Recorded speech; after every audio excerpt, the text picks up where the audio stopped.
देखो तुम गाना गा रही हो, हाँ मैं गा रही हूँ। अच्छा हम दोनों गा रहे तो हमारा नाम भी जानते हैं कि नहीं जानते? जानते हैं ना?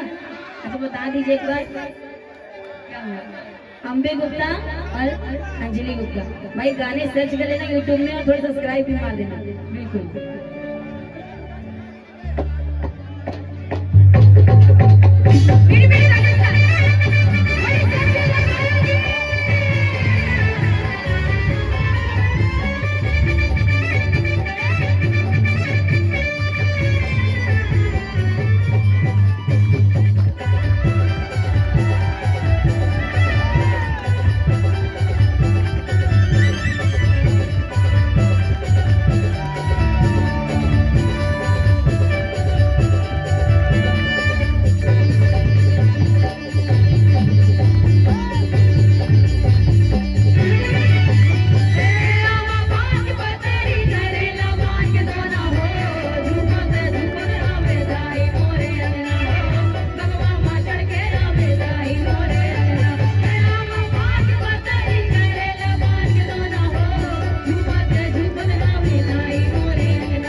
सबसे लोकप्रिय गीत है, सबसे लोकप्रिय गीत है। और ये छत्तीसगढ़ में नहीं देश विदेश में भी चलता है।